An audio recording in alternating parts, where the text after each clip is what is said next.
Hey folks, my most popular reliability video is advice for new maintenance managers. And inside of it, I list 7 ways I've seen plant managers fail. And I hate to be negative on that, but that's just where I was flowing from. It's characteristics, skills, decisions that they make where they didn't win. And it's got about 5,000 views, most popular week after week after week. I've decided today to make a follow-up to that with 5 more behaviors to win as a maintenance manager. Hey, this is Joe Kuhn of Lean Driven Reliability, bridging the gap between best practices that you know you should be doing and the reality that you live in every day. How do I get better? How do I learn? How do I create that reliability culture? Oh, Joe's got a little experience in that area, and hopefully I can help you out. Please reach out to me in email, comments. I respond to 100% of them. So let's get right into this, okay? First thing, hey, that I'm going to put a link in the description to that part 1 video with these 7 characteristics. So take a look at that. You don't need to look at it first, but you know it goes with this video. So number 1, making personnel changes. Your job's to build a team. Your job is to get work done through others as a maintenance manager. You know, it's easy to get rid of poor performers. You know, somebody that's just not getting it done, has attendance problems, doesn't treat people well. Those are easy to do. But how hard is it? Do you have the strength, the confidence to deal with an individual that is the historian? They're the ones that come in on the white horse and save the day in reactive maintenance work. They can have an unplanned downtime event and these people know where the parts are, know how to get it all done. But they're against best practices. They're dragging their feet. They're talking bad about the changes that you're trying to implement, but they're great in the past culture and great in this reactive culture. But you're trying to create a culture of predictive maintenance, of problem solving and engagement. And they're just not on board with that. How do you deal with those people? They're undermining your vision. Folks, you got to coach these people. You got to coach them. You got to coach them. And unfortunately, some of them need to exit. And that's going to be a reality. Okay, so I hate to start off on such a negative one, but you've got to be good at building your team. Sometimes that means you got to get rid of players that aren't on board with the vision and can't get there after some training. So that's number 1. Number 2, culture change is not that complex. Okay, get that. This is so important. Most people say, "Oh, culture change. I don't want to do that. I want to deploy tools. I want to make decisions." Culture change always loses, always fails, folks. Culture changes one experience at a time. So all you got to do today is create one new positive experience. Hey, today we're going to plan, schedule, and kit one job. We're going to anticipate downtime or detractors to wrench time. We're going to get this thing done in 8 hours. We're going to turn it over to production and everything's going to be right. Okay, for that one job out of the 50 that we're doing, that one job, how do we make that happen? Create that one new experience. Next week, create another experience. Next week, another experience.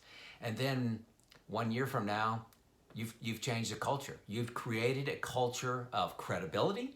You've created a culture of accountability and a culture of reliability in the process. One experience at a time. It's so important you understand that. Persistence is the challenge, creating a reliability culture. Persistently making those positive changes, those best practices, day in, day out, that's the problem.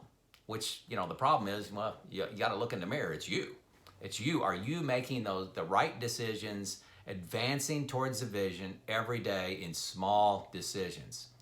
Culture change, it's not complex. Persistence is the problem. Can you be that consistent? Number 3, drive a culture of candor. Folks, you got to go to the lunchroom as a leader. Pull up to 2 or 3 mechanics there, 2 or 3 electricians, start talking to them. Hey, what are you guys hearing? What's doing? What are you working on today? what's the rumors out there, and see what's going on. What are they hearing? What are they hearing that you're directing in your vision through the frontline supervisors, through the technical advisors, through the engineers? Is that reaching the floor? That's candor, okay? That culture of candor and seeing reality is so important to making good decisions. You know, meetings, you know, that you're having with your staff, they can't just be data dumps where you're just throwing out reports after report, chart after chart.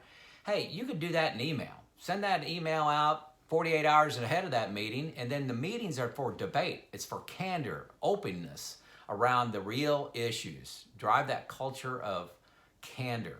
A go and see culture. This was mentioned in the previous video on this topic, but a go and see culture drives candor. You know, go and see means you know, somebody doesn't just talk about an event, you go and see the event, and it's real and it's open, and you're seeing reality. Seeing reality and culture of candor run together. Number 4, very big one here, and crippling to a lot of maintenance managers, is being risk averse. This means avoiding risk at all costs. You hate being wrong. You know, if you're leading and you're changing and you're challenging the status quo, folks, I promise you're going to be wrong on occasion. Too many engineers pride themselves on being right all the time. I've done all the research, I'm going to be right 100% of the time. The problem is, if you strive to be right 100% of the time, you're going to get very little done. You know, so the question to you is, would you rather be right 7 out of 10 times? So 7 out of 10 of your decisions are right, or 2 out of 2 times, okay? Now, a lot of people will say 2 out of 2 times. I would rather make 2 perfect decisions than make 7, or to make 10 decisions, and it turns out 3 of them were wrong. But if you treat those ones where you were wrong as a learning experience, you get so much more done over the course of a year. You'll get 5, 10 times the amount of accomplishments if you're not afraid of being wrong. Okay, that's the point here. Speed comes with the acceptance of making mistakes. Now, make sure nobody's going to get killed. Make sure it's not a major disaster, but it's okay to be wrong as long as you learn, and you learn quickly. Example, cutting time-based PMs. So you got PMs. You got 100 PMs out there that you want to cut. Okay, and they're all based on time. They're not based on failure mode. You got PDM to cover them. So you're out there doing PMs and PDMs on the same assets. Why aren't you stopping the PMs? Why aren't you, because, hey, if there's 100 of them that you want to cancel, you're probably going to be wrong on 15, 20 of them. So do you have the guts, the confidence to go forward and be wrong and learn, hey, maybe we need to put those PMs back. But at the end of the day, look how much more you got done than just sitting there being risk averse. Okay, huge issue being risk averse. You got to be able to stomach being wrong and just saying, hey, I was wrong, let's move on. What are we talking about? Let's move on. I made a mistake. The results that you're going to get are going to be dramatic from taking on risk. Communications.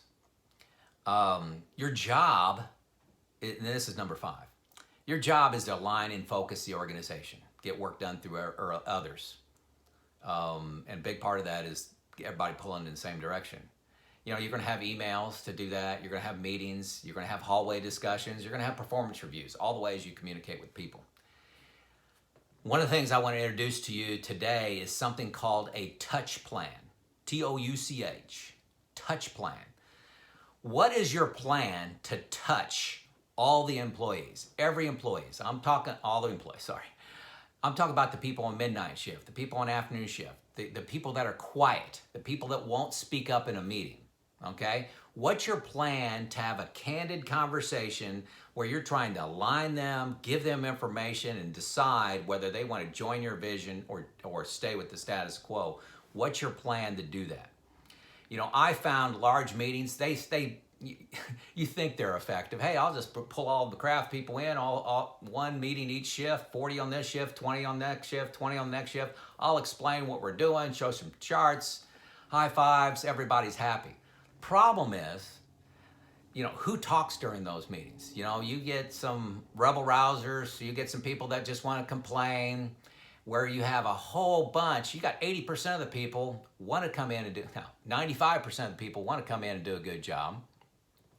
They want to hear what you have to say, but they got these loud mouthpieces over here going crazy during the meeting, and they hijack the meeting. Folks, I don't get much out of it. I don't bank on those meetings with the crews to sell my vision and where I'm trying to take the organization. I do those, okay? You may it's to me it's what you got to do. But we had a touch plan, okay, where we were going to talk to that silent majority, those fence setters. Let's see. Here's an example. Sorry, I'm looking at my notes here. Example of a touch plan. Hey, you got 40 craft people, and say there's 4 people on your maintenance lead team. 3 supervisors and you. Each one of you take 10 people. Okay, so just divide them up. Take 10 people, and your job during the next 30 days is to have a one-on-one conversation with all 10 of those people. You can manage that. That's just 3 a week. Less than 3 a week. That you're going to go out to, and you're going to seek out Joe and Jim or Jane or Judy. You're going to seek them out and just saying, hey, what'd you think of this change? What do you think about what's going on? Hey, we tried this new kitting area. We tried this kitting attendant, or we're doing more PDM. We cut these PMs, or we've changed this about the outage. We're moving that outage to Wednesdays from Thursdays, and here's what we're trying to do. What do you think of that? Get their input one-on-one. Get their buy-in. I'm telling you, this is huge. This is huge. You've got to treat them as an individual, as a person. Connect the dots for them. They may be, hey, I don't understand why you moved that to Wednesday. Oh, here's why we moved it to Wednesday. And it may not make sense to you, and I understand how it's frustrating to you, but look how this fits with production or with quality or with engineering or contractors or something. So that number one is the touch plan for those 40 people. Also part of our touch plan was, hey, we sent personal cards to homes of individuals. So if somebody does something great at the plant, they find something from a PM inspections that was hard to find, or they had a PDM find, or they had an idea to help OEE, the plant manager, handwrite a note. We like to use these successory cards, and, where it talks about leadership or talks about some, altruistic goal. Nice card, looks like a birthday card. Hey, write a note to him. Say, hey, John, very good job in the meeting last week. You talked about this PM and how it needs to be modified. If we modify it, we can take that PM from 4 hours down to 2 hours.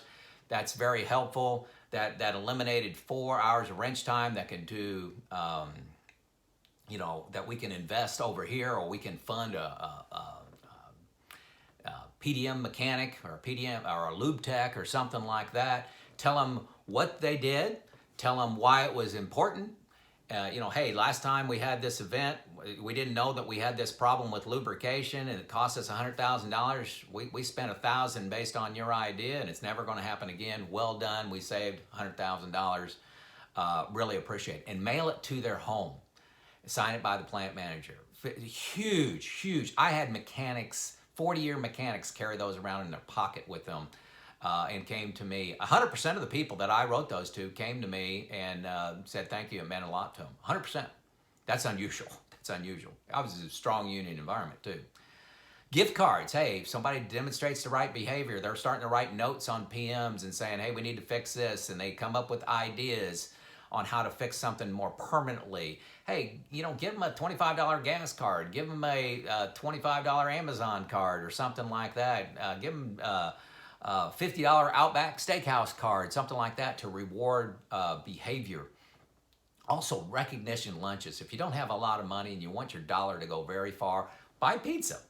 Buy pizza on Friday for this accomplishment. Hey, we were trying to get our outage from 24 hours down to 16 hours. We did that. I'm buying pizza the next day. Extremely cheap thing to do. Buy donuts, but you got to have a touch plan. How are you going to touch each individual, demonstrate that you value their input, demonstrate that you recognize what they bring to the party, you listen to them, and it's important. They are important to you. You can't do that through a traditional meeting. Have a touch plan. That's my best practice that I want to share with you under communication.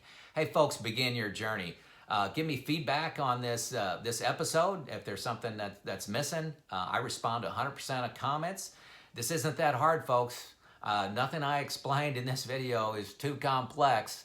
Putting it all together and being consistent about it will help you win as a maintenance manager. Thank you, Joe.